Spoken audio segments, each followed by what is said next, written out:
Hi, everyone, and welcome back to this week's episode of How We Never Seen This Before. This week, we watch The Kissing Booth 2. Stay tuned to hear us talk about how awkward this movie must have been for Jacob Elordi, how this is not how college works at all, and how predictable this movie actually is.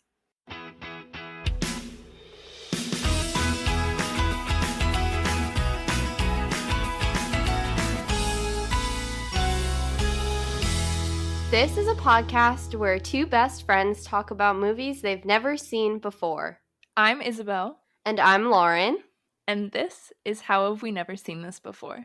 This week's winner of our Guess the Movie contest is one of Lauren's friends from up at Syracuse, Elise. So congrats, Elise, for being the first person to guess which movie we are watching this week. And if you want a shout out at the beginning of one of our episodes, make sure to follow us on Instagram at How Have We Never Podcast.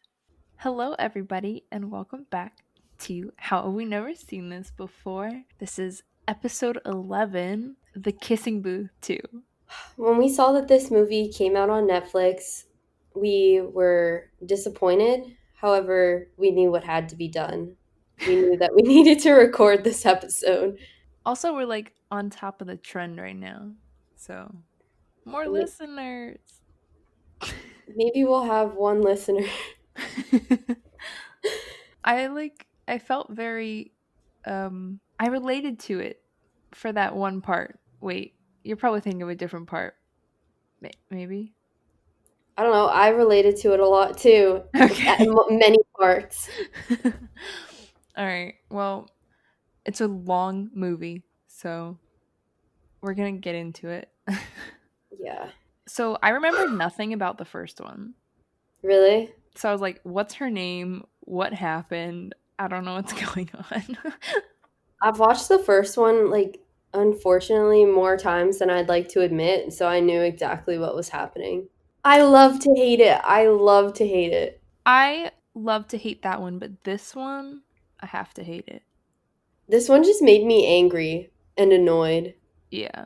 But we'll get into it. So it starts and she's riding down the road on this giant motorcycle. Wait, also, before we get into it, okay, we're going to be talking a lot about what the actors Joey King and Jacob Elordi are doing throughout this. And keep in mind that they're ex-boyfriend and girlfriend at this point in time. I know. So everything that they're doing with their ex. Just in real life, just letting you know that. I was like, how do you do this with your ex? I don't know. But you could tell that Jacob Elordi looks so miserable throughout every scene. Yeah. I feel bad for him. Yeah, it was just weird. So yeah, she's on this motorcycle and then she's narrating how she spent the entire summer at the Flynn Beach house, which I was like, who's Flynn? But Flynn is the last name of Noah and Lee. So Noah's her boyfriend and Lee is her best friend. And Noah left for college. He goes to Harvard. I remember being like, how could he have possibly gotten into Harvard? But she's like saying all the things she did over the summer. And do you know how he got into Harvard? Let's be real. His parents bought their way into Harvard. His parents definitely bought his way in. But I forget the justification the movie gave. Like sports or something? No, not sports. He's allegedly super smart. But the one thing that I loved about this movie was that her and her best friend started a podcast. And they don't have any listeners. They have more than us. Yeah. Also, apparently, Lee got hot over the summer. He looks exactly the same. He looks exactly the same. And they were also talking about, they have rules, which is a thing in the first movie, best friend rules. And I think it's 19, which is go to the same school as your best friend, which we didn't do. Don't ever do that. Go to the school that you want to go to. Yeah. You'll just end up resenting your best friend if they force you to go to the same school as them. So then it's kind of confusing. I wasn't sure if they had broken up or they were just being weird. Yeah, so they're still together, but now it cuts to a different scene, and what's her name? Oh, Elle. Elle and Noah are still together, and you could tell because they're sending nudes to each other, but she says that she wants to give him space while he's at college. So they're together, but not really. They're exclusive still, but they're not. She doesn't want to seem like a clingy girlfriend, so she texts him weird one-word answers and that kind of stuff. Yeah, it was just like weird. And then she's like, but I also spent time by myself over the summer. And she's sitting in front of the Hollywood sign. And you can't do that. Well, that's where they had their moment in the last movie. I thought their moment was at the gazebo. It's in a few places, but they had sex near the Hollywood sign. They snuck Oh, in. right. You can't do that either. Well, I so, mean, they so have their tricks. unrealistic. That's the one thing you have a problem with? No, like it bothered me because you just can't get there. It's so hard to get there. Okay, well, maybe a helicopter dropped them off on the side of the mountain. Well, that bothered me. That was like one of the first things. Um, Yes. So now they're starting senior year. Ella's getting ready for school. Her skirt seems just as short as the last one. I I literally wrote also her skirt seems just as short as it did in the last movie, but now it's not a problem. It's literally the same length, except it's not as tight. So, I I don't know. I don't know. sex sells, ladies and gents. That's showbiz. The thing is that they even call back to that moment in the next scene because Lee comes and picks her up and he says he got her a quote unquote gift. And the gift is like a children's skirt. So just wondering. But anyway, so then after Lee picks her up, they go to pick up Rachel, who's Lee's girlfriend, who I totally forgot about. And I hate like, her. yeah, I don't like any of them. They're all so unlikable. Like, Awful people. and when they get to Rachel's house, Lee's car, you have to, there's only one door, so you have to like climb in the back. And Elle gets out of the car and she lets Rachel in, but she makes Rachel sit in the back just because Elle's always sat in the front. And this is the first time they're like picking her up, I guess. And I was like, I feel like this will be a problem. She looks grumpy. Mm-hmm. It is a problem. Yep. Also, I is Rachel played by the same person because I feel like she looks so different. Maybe she doesn't. I don't know. I think it's the same person. Maybe she was just so forgettable. Yeah, I totally forgot about her. So then they get to school and they hop out of the car, and Ella notices that people are whispering about her. And she finds out that people are saying that she and Noah had broken up over the summer because they're doing long distance. And so they're essentially broken up, which is like not true, but. I think it's more like she was, I don't know if she says this later, but she's like, we don't don't post on social media, or Mhm. we're like low key on social media. I don't know. Yeah. It's like, okay, what, like, who cares? Yeah, why do people care so much about them? I didn't even think Elle was popular or anything in the first one. They go to a really small prep school, so I assume that no one's really like popular. Yeah, okay. So I think she's sitting in class or homeroom or something, and Lee and Elle find out that they have to make a presentation for the kissing booth to get it approved, and they like completely forgot about it. And then while that's happening, Noah texts her, "What's up?" Now we're at lunch, and now the OMG girls are back, and they're talking about a boy named Marco. Like they're talking about her and Noah, and then they're like, "Oh, you like broke up, must be so sad." And but then she's like, "No, we didn't." But then they're talking about this new boy named Marco, and I was like, "Oh, I guess she'll be getting with him because that's how this movie's gonna go. I can predict it." Yep. She's also So she's also ignoring Noah. He texts her again, and she just doesn't respond. And she's in class, it was like and class or study hall or something. yeah, something like that. And a teacher comes in, I guess, or a secretary comes in and says that Ella's needed in the front office or in the principal's office somewhere. And so she goes to the office and says that they say that there's a phone call for her, and she answers it. It's supposed to be from her dad, but it's actually Noah who called the school to talk to her. What? She That's doesn't she doesn't respond to you for 2 hours and you call the school? like, and he knows she's in class. Like, That is toxic. who does that? No one does that unless you're psycho.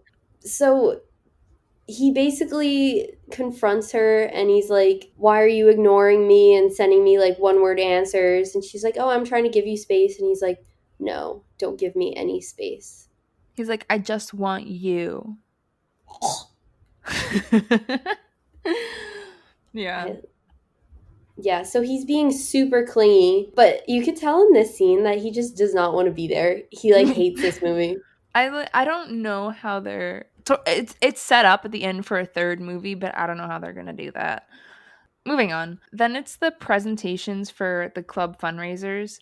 So since they had forgotten to do the presentation, Elle just has these note cards and she reads maybe two sentences off of them and they all are voting yes because it was such a big success last year. And it's like a panel of students, I guess, and they ask them who they have as a headliner, but they say like it's so weird. And they say that the list is a secret, but whoever these people are thinking of, they're definitely on the list, but they don't actually have anyone on the list. And so their kissing booth is approved again. Mhm. And then it's that night, I guess, at home, and she's FaceTiming with Noah. So Noah is basically implying that he's homesick and sad, and he's asking Elle about the schools that she's applied to, and Elle says that she only applied to one school, UC Berkeley. I did that. I only applied to one school. Well, no, I applied to two schools, but one was ED, so it didn't really matter. So basically, where did we? Oh, Noah wants her to explore Boston and apply to some Boston schools, even if it's not Harvard, which he thinks that she has a chance of getting into, which I don't know how she does. He But shouldn't have gotten into Harvard. Like, no one should be getting into Harvard in this movie. But Lee texts her, I believe, and says, "Hey, what's up?" But I don't understand. I think it's Lee. Why does everyone text, "Hey, what's up?" I feel like that's not how you start conversations these days. I would never just yeah, text you and be like, "Hey, what's up?" I'd be like, oh my god, this happened. I need to tell you. Yeah. I never text anyone, "Hey, what's up?" Like, there's no need to lead into the conversation. Just start where you need to start and keep going, you know? Yeah. Start with the hook, honestly.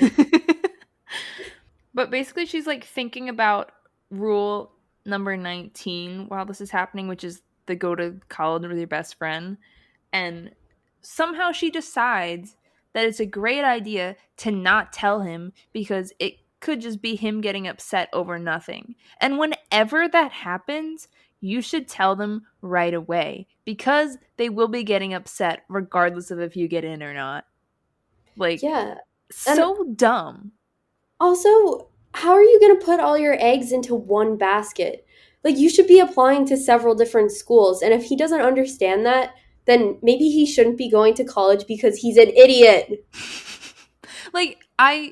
I basically knew where I was going, but I knew I should at least apply to other schools because like if for some reason I don't get in there, then I have a backup plan. And they weren't applying ED. They were Hmm. applying normal, and if you had it applying ED makes sense, you can wait, but they weren't. So you can't wait. Also, they send in their applications at the end of summer. You usually can't do that unless you're applying early action or early decision. Another plot hole. I don't get it. I don't get it. And also, you're gonna apply to UC Berkeley and Harvard but not have a safety school? I Are you know. kidding me? I know. Bruh. Also, she like goes so after this she goes to her college advisor or whatever and like talking about like what she can do to get into these schools, and she's like, yeah, I have this podcast with my best friend. We have 37 subscribers. And he's like, oh, 3,700. We can work with that. And she was like, no, 37. Um, that's us, but less. And then and then he's like, yeah, and your personal essay was super boring. Okay, some of y'all may be mad at me when I say this, but her mom died. If she's not writing her personal essay about that, then she is wasting the opportunity. I'm serious. Yeah, I mean, You know I'm right. yeah. Like unfortunately, yes, you're right. Also, like all the info that these college people give her is like garbage. Yeah. Like, are you serious? Like you're living in a pipe dream. Like that's not going to happen. Mhm. Like, give her some safety schools to apply to. Like, even safety schools in Boston or schools near Berkeley. Anyway. So after We're getting this, heated about college. Maybe we should become college counselors. honestly, that could be fun.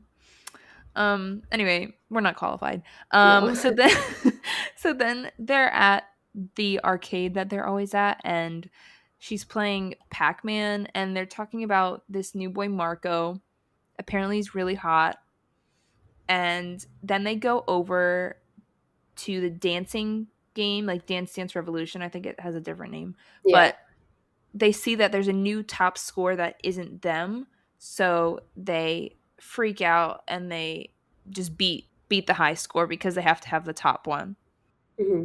Yes. So that scene ends, and then they cut to Elle is at school again, and a goth girl with piercings is showing her a video of Marco working out, and she places her backpack down, but she places it down on the the microphone The button. button.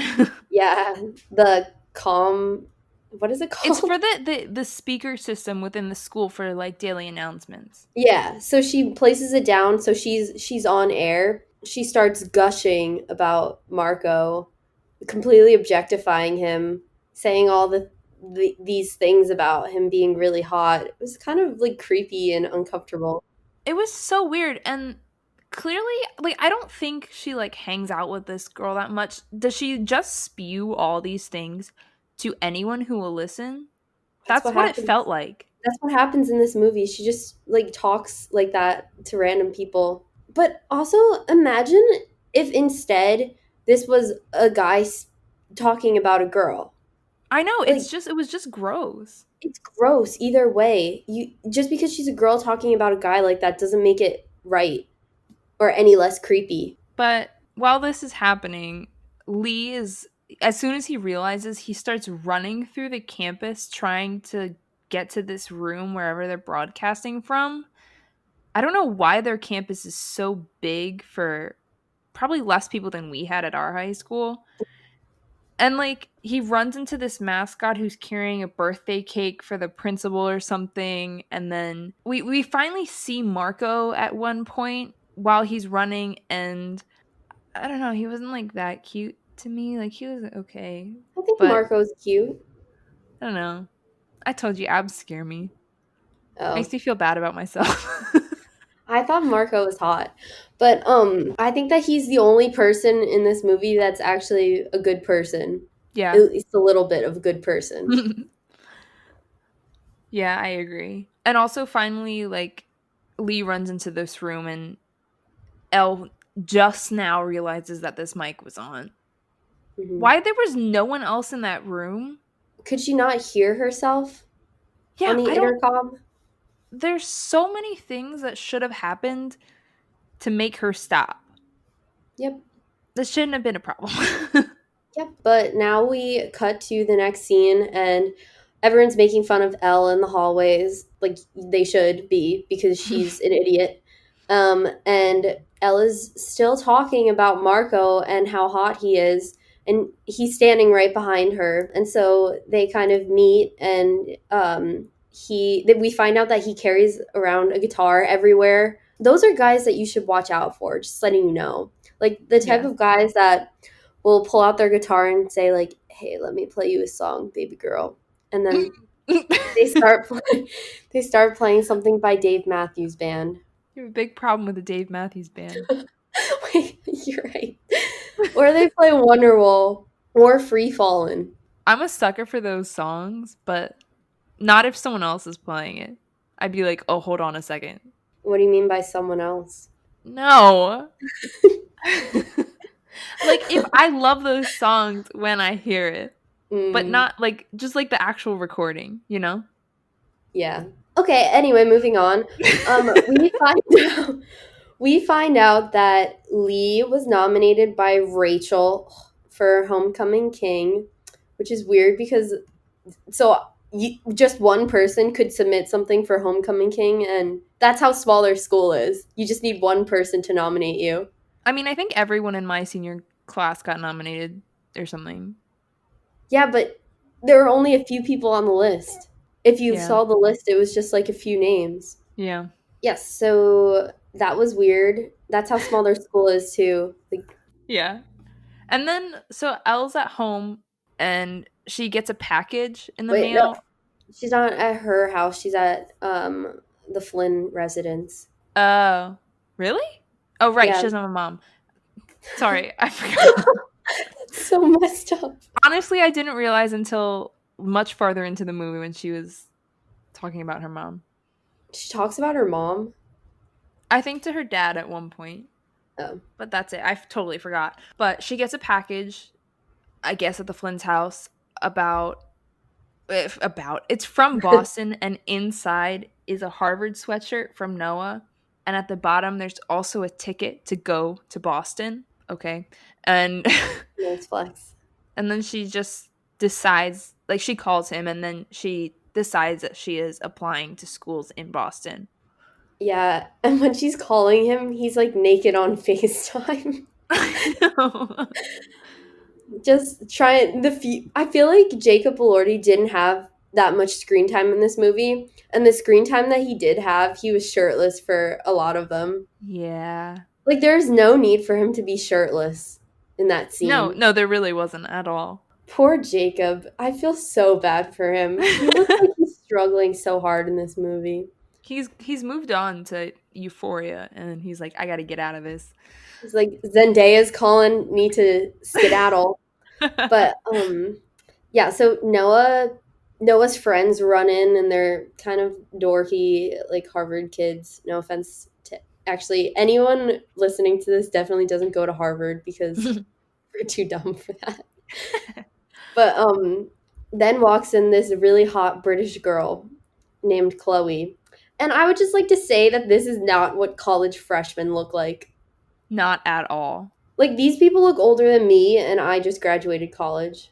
I think they are older than you. Probably. But yeah, I hate to break it to you, ladies and gents, but college freshmen look like 12-year-olds. But yes, at this point I realized that this movie is so fast-paced that like I already had like hundreds of lines of notes I know, and I had so many. we were only like what? At this point it's like 30 minutes in. Yeah. This movie's over 2 hours long. Mhm. But after this weird, like, after Chloe walks in and he's like, I gotta go, bye, she gets all sad. And as soon as she got sad, I wrote, now she's gonna hook up with Marco and it'll be a disaster. I was kind of right. So now I keep wanting to call her Joey King. Now Elle is stalking Chloe and she's like a literal supermodel. And she also looks up the price of Harvard. She just searches Harvard tuition and room expenses, something like that. It's really stupid. Yeah, so she basically comes to this conclusion that if she goes to school out of state, it's going to cost too much. Meanwhile, let me just tell you, she goes to a prep school in California. She lives near the beach in a really nice house. And you mean to tell me that she can get financial aid? You mean to tell me that her dad cannot afford to send her to school? I know. And also, like, isn't UC Berkeley like an incredibly expensive in-state tuition school anyway? Yes! It's insane. It doesn't make any sense. Like, if your parents are paying for this really expensive prep school, you'd think that they would have the money to send you to college, because why are you going to the college prep school if your parents didn't save up enough money for you to go to college? Does that make any sense? Yeah, and And she's not applying to any scholarships either. yeah, like if you have like that much trouble, then apply to scholarships, apply for grants, like student loans. Like there is a way to do that, and she doesn't have a job, and he's like, "We're gonna need your help," but she doesn't have a job. All she does is sit around like playing video games all day. I don't get it. And I don't understand how she could live in that nice house and pay to go to that really expensive private school and still qualify for financial aid. Like, they'll Yeah, take one look at how you're living and be like, "What? Why are you applying for financial aid?" like the FAFSA is so rigged. Like there's no way. I I don't know. I don't know. That it made me so annoyed how they made her out to be poor this whole movie. Meanwhile, like she, uh, she lives a luxurious life. Yeah, I don't know. I don't know. I don't. These are based off books? Are the books like this? Someone tell us. Please Because tell maybe they us. took a lot of liberties with this. I don't know. Like, she makes it her house out to be like really small, but her house is like really nice and it's by the beach. Yeah, I have absolutely no idea. No idea. But back to the plot Yeah. or so it's senior field day the next day, and somehow Elle and Marco are the two team captains pretty much. And Marco like distracts her in the first race. He's like, "Oh, your shoe's untied." And basically it's the whole field day and they're pretty much flirting the entire time. And like during tug of war, all the guys pull off their shirts to distract the girls. And then there's this climbing wall where Marco beats Elle up the climbing wall, and then he like offers her his hand, but she won't take it, and then she falls into the mud and is grumpy. Um and I think it's like after the whole thing, Lee and Elle are talking about their like friendship rules, and Rachel's with them as well. And she gets really annoyed and jealous, kind of. And she's like, I don't feel well. I'm going home. Yeah, she definitely feels like she's third wheeling, which is funny because that's how we act. Like, people get so uncomfortable hanging out with us sometimes because they feel like they're third wheeling. Yeah, I we've had that happen. Anyway, then they I guess it's like after field day or it must be after that day because they're in this square and Marco is playing his guitar and singing in Oh, I thought Spanish. this was the same day because like Rachel No, I think left. it's the same day. Oh, so Rachel left and now it's just the two of them and now they're at the square. Yeah, and she brings up she's like, "Is this what you do on a Friday?" or something. Yeah. It was So like weird. Marco is Marco seems to be singing "What I Like About You," but he's switching from English to Spanish, Yeah. and he just looks like a douchebag. I was like, I don't know, like I don't like Marco. Like it gave me a weird vibe. See, I at first I thought Marco was a big douche, like a jerk face. However, he never really did anything to prove that he was a jerk. Like, That's he went against the stereotypes of that guy who plays the guitar and sings Wonderwall and What I Like About You in Spanish, and he proved that looks are deceiving. I Therefore, guess. I have no choice but to stand. Yeah. And so while they're in the square, Marco like they turn to walk away, but Marco's like, hold on, hold on.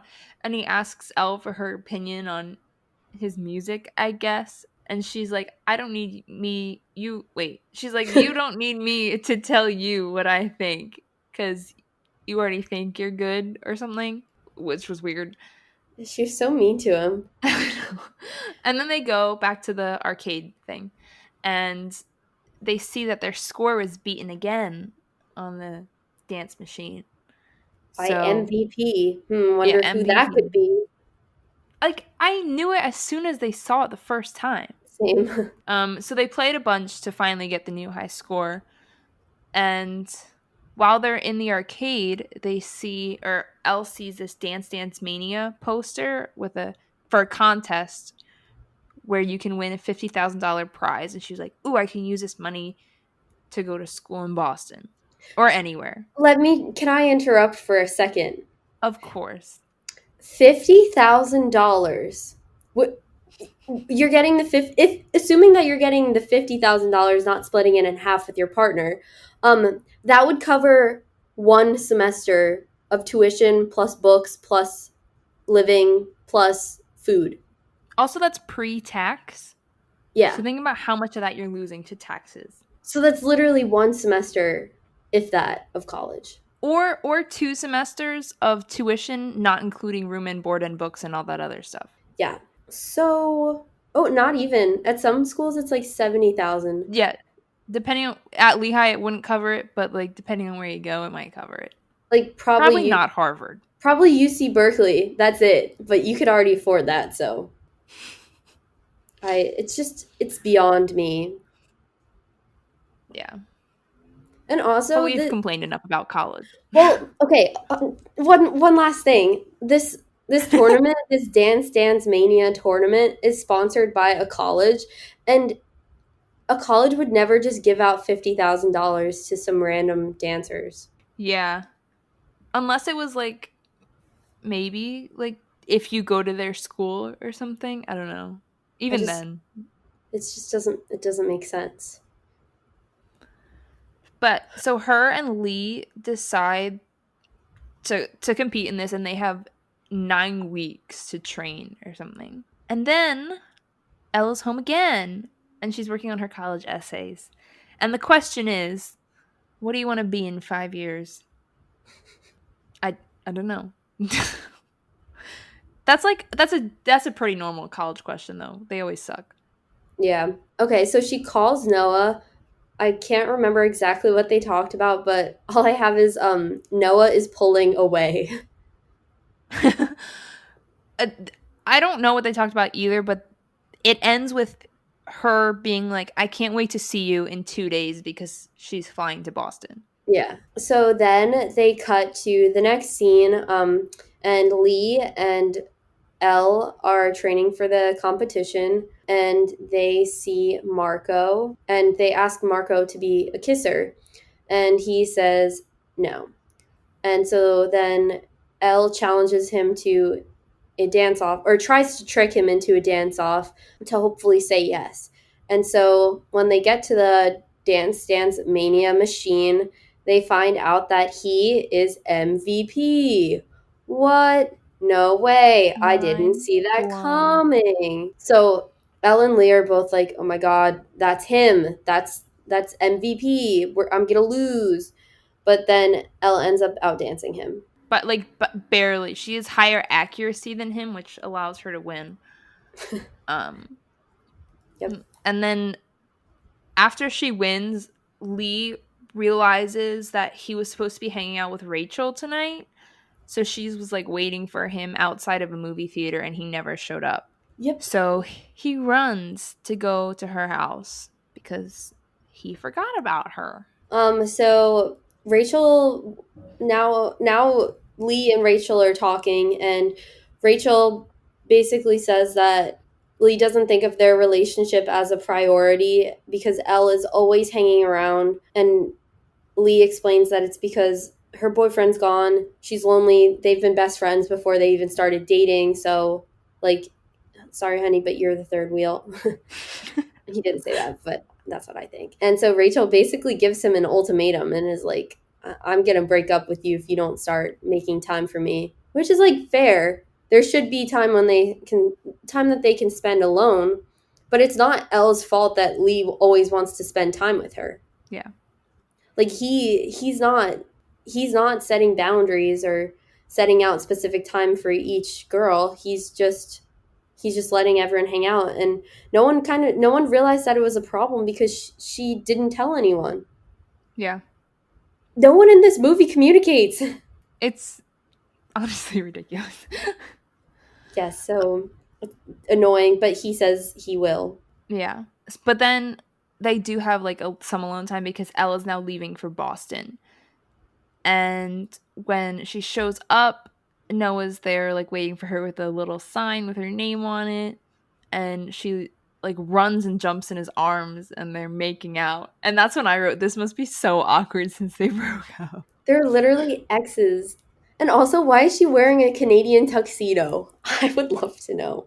It's just She's wearing an all denim outfit, and it's awful. But of course, he has a scooter too, which is really annoying. he's just a rich boy. And it's basically just like a montage of them hanging around Boston. Imagine having to film some sort of like lovey dovey montage with your ex. It's so weird. It's so weird. And then she's like, "Yeah, I'm nervous for my interviews." Well, this is while like they're out at dinner. And then she says something. Lauren just knocked her microphone over. Because I was so put off by what she says. I did not write down exactly what she said because I did not want to repeat it. I wrote it down. If we had to hear it, so do you. Go ahead.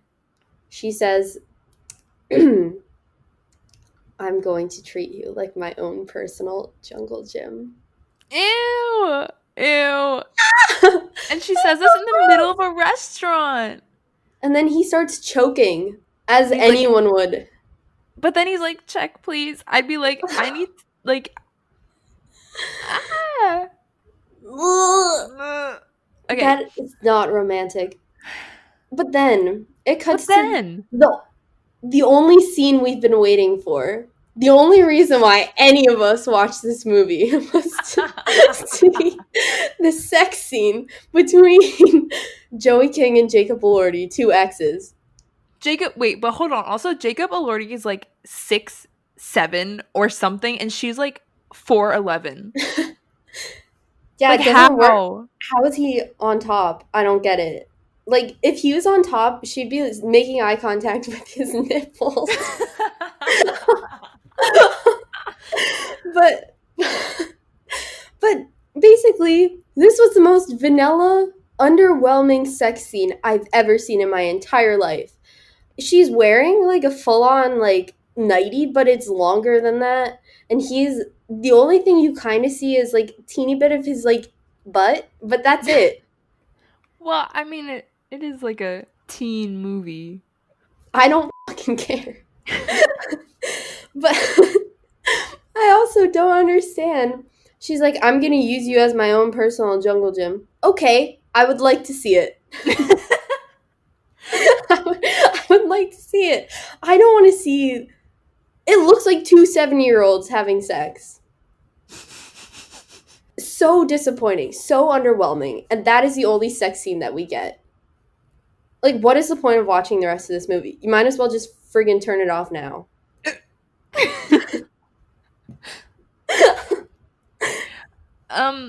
See, Sorry. my main problem with this was how does he have a room that big? His room! Dude, I'm losing my shit. His room is huge. It looks so nice. It looks like they're in the Gryffindor common rooms. Like, the Gryffindor whatever area, common area. You were right the first time. It's insane how Yeah. nice his room is. Sorry, I just need a second to calm down. Maybe I should drink some water. Okay, I feel better. It was just ridiculous for a college freshman, even to have an apartment. Like, if he had an apartment, like, I'm pretty sure most colleges have a student on campus living requirement at least for freshman year. Hmm. But I'm pretty sure this was a dorm because his friends just walk in randomly and they do have a common area, and I have a feeling that it's not an apartment, it's a college dorm. Well, he has a roommate. I wasn't. Yeah, I don't know. I don't know. It's insane. Yeah. And then you see the common room later, and it's like, how is this? It doesn't look like a dorm common room. It doesn't look like a teenage, early 20s boys apartment either. Like, expensive thousands of dollars, like leather couches, fancy rugs. Ornate bookshelves. That is, I've never been to Harvard because, I'm not intelligent enough for Harvard University, but I know it doesn't look like that. I've walked through their like square or whatever, but there's like a gate. I don't know. Sorry that I lost my cool for a second, We're but not even halfway through my notes. Oh my oh my god. god. Hi everyone. You may have noticed that the title of this episode says Part 1. In an effort to keep our episodes a little bit shorter and more digestible, we decided to make the Kissing Booth 2 episode into two separate episodes. So, check back next week for Part 2 of the Kissing Booth 2. If you want to get a shout out at the beginning of one of our episodes, make sure to follow us on Instagram at How Have We Never Podcast and check us out on Facebook at How Have We Never Seen This Before. Thanks for listening.